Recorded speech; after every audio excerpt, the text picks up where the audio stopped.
guys, welcome to my second ESA's takeaways video. So this is gonna be just like the other takeaway video. I'm gonna be talking about parts of the interview that I find really interesting and worth analyzing, and I'm just gonna tell you guys some of my thoughts on it.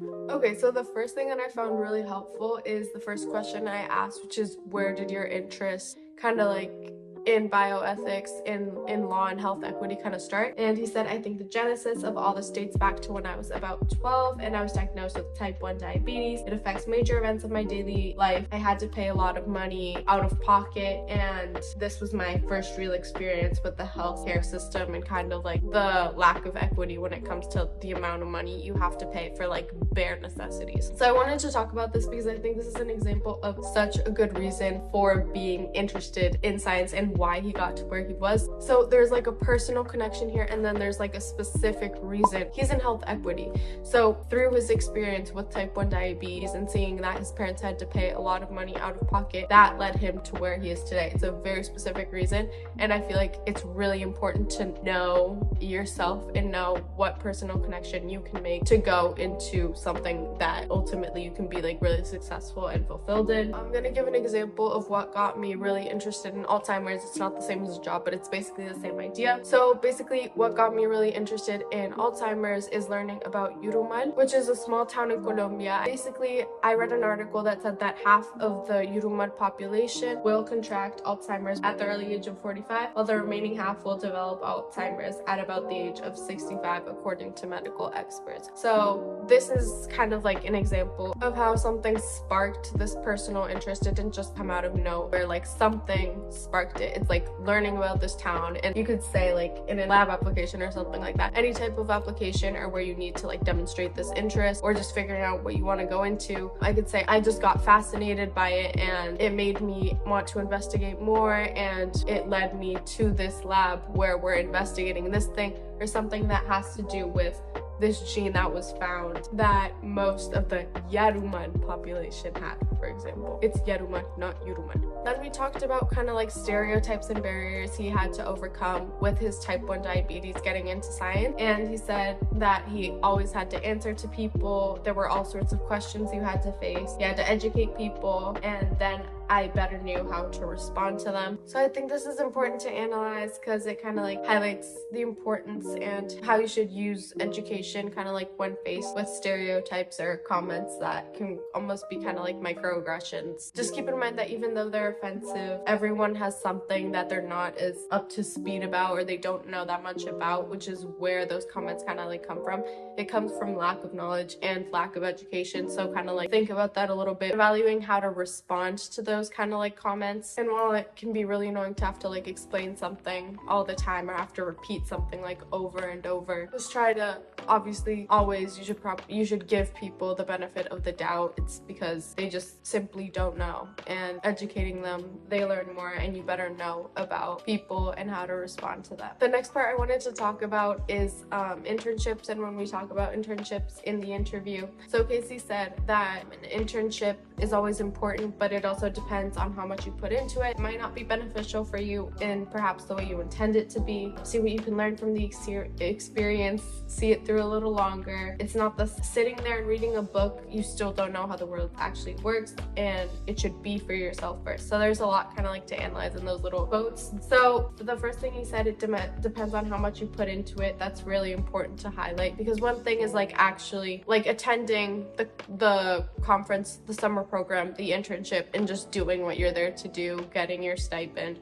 But another thing is actually like taking the time to like listen to the conversations that are going on around you, seeing how you can be helpful, seeing how you can make the actual most out of the opportunity. Because like, for example, one thing could be restocking at a lab or like doing the little things, but what you're gonna gain the most out of isn't obviously what you're doing. What you're gonna gain the most out of is kind of, you know, like annoying people, asking questions, not annoying people, but like, you know what I mean, like asking questions and learning, getting rewarded, being in the atmosphere and actively pursuing connections and things like that. Basically seeking to do more and being curious and doing the most that you can do, which also comes from being in something you're interested in. You'll get like immensely rewarded. When he says see what you can learn from the experience, it's very important to keep in mind that you might come in with a goal, like you might want to get your name on a paper, on a research paper or something like that, and you have to see what you can learn from the experience, because at the end of the day, like that's really hard and you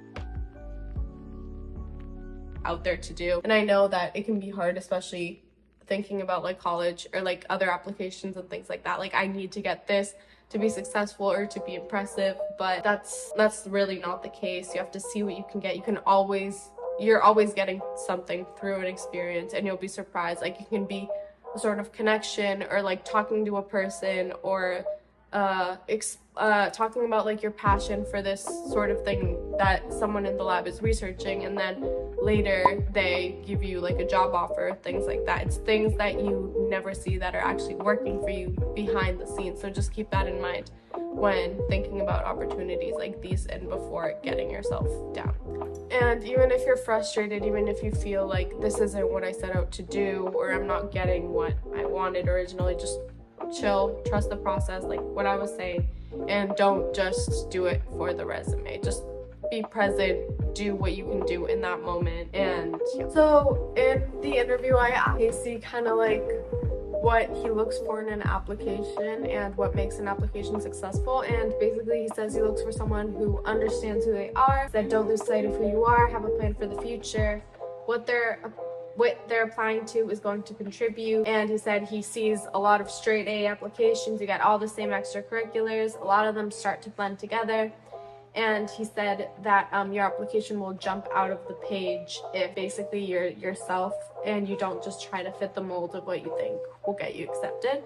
So I want to kind of like analyze this, because this is again kind of like connected to having a reason. At least it's easier to have a reason, but even if you don't have a reason, you have to always be really genuine in your application. Think about how does this connect to your journey and your personal interests. Know how this is going to how this is going to help you on your journey, and make it convincing, because if you don't and you just like kind of fit the mold of what you think will get you accepted, chances are everyone else is doing that, and chances are they've seen that a million times before, and you're not going to stand out at all. And obviously that's the goal, to stand out. If you have an interesting reason or story or reason, story is more beneficial, but whatever. It's genuine, it'll make you jump out. And basically many people miss having the reason or having the story, and that's the most important thing in these types of applications. So yeah, try and be honest. Obviously he said that you see kind of like the same things, so try to have, obviously you have to have the grades, and you kind of have to, that's kind of like everyone has to have that, but additionally having the reason is what gets you in and what makes you stand out. Even if your grades like aren't as good, it gives you a chance. So again, try to be honest and try to think like, what do these people see all the time, and what'll make me stand out? What part of me is genuine enough that they'll be impressed, and maybe like show some qualities like my bravery, my willingness to try new things, kind of like qualities or values. Think about showcasing what do I bring to this lab or to this internship, etc., and how you can showcase that without just saying it. Then basically we talk about the Biomedical Science Careers Program, and Casey basically says it tries to reach out to students who might be interested in STEM careers to get them where they want to go. He talks about opportunities not always equal. It connects students to great mentors and provides the opportunity for scholarships. So I kind of just want to talk about the Biomedical Science Careers Program specifically as a program for a little bit. So this is an amazing program, and it just the fact that Casey's really promoting this, obviously he's part of the team, but he's absolutely right. Not everyone kind of like starts with the same opportunities, and this program specifically looks and takes in those people who don't have kind of like the equal opportunities in terms of finance, economics, and helps them get to the same place as someone who kind of like has everything to like pay for some fancy program or things like that. So this is definitely something to consider if you consider yourself a minority in STEM and you really want to get into science, but again, you don't know where to start. Again, he says this program connects students with mentors, which is huge, like having those connections having a guaranteed first connection opens so many doors for you. You can get published, which is obviously huge. That's something to start building your resume. It's kind of like an integral part of making your application stand out, your STEM application stand out. So this is great to look into if you're a minority trying to get into STEM. So just definitely look at that. It's an amazing program. I'll link it down below, and maybe I'll make another video talking some more about that, but let's keep going. We talk about success. I ask him what success means to him, and he says, reflect on what success means to you, what aligns with your core values, and what you're willing to sacrifice. So that's good to keep in mind when you're considering like career options or what you want to go into and what you're talking about in your application, because you have to reflect. Is success money? Is helping other people directly and seeing them improve success to you? Is success having a balance? Is success being happy? This helps you know what you want to get into, what steps to take, and what you're willing to sacrifice is really important too, because you have to keep in mind that every kind of like section of science comes with advantages and disadvantages. Like, obviously, just keep in mind what kind of like future you want, but also what you would be happy with in the present. Be honest with yourself always. Then I talked with Casey about kind of like what advice he would give to young people starting off in science, and he says, ask questions, but specifically questions out of your own curiosity. Ask someone to help you out. There are a bunch of people willing to help others out. We want to help. He mentions that he feels that with young high school and college students, it feels like pressure is only on you to succeed and identify situations you need help on. So this emphasis on helping and asking for help. So I feel like this is really important, and it also connects to the story he talks about at the end of the video. But this is so important because I feel like there's this kind of like, it can kind of be hard to ask for help, because like, take me for example, like I am one of the people that like hates raising my hand, like especially if I don't understand something, I hate having to like raise my hand and asking the teacher to explain it, because of course you're always thinking like, oh, what do other people think of me? What if the teacher thinks I'm not that smart or I'm stupid, and that affects my relationship with them?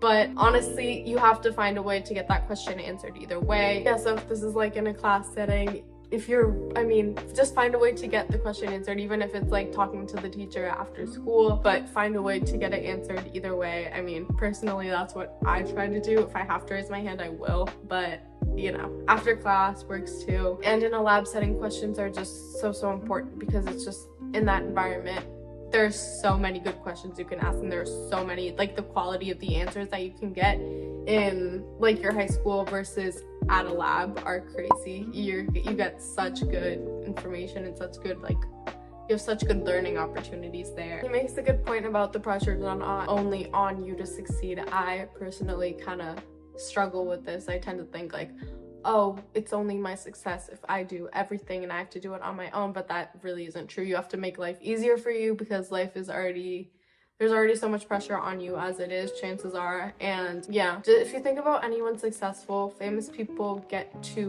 where they are because of other people.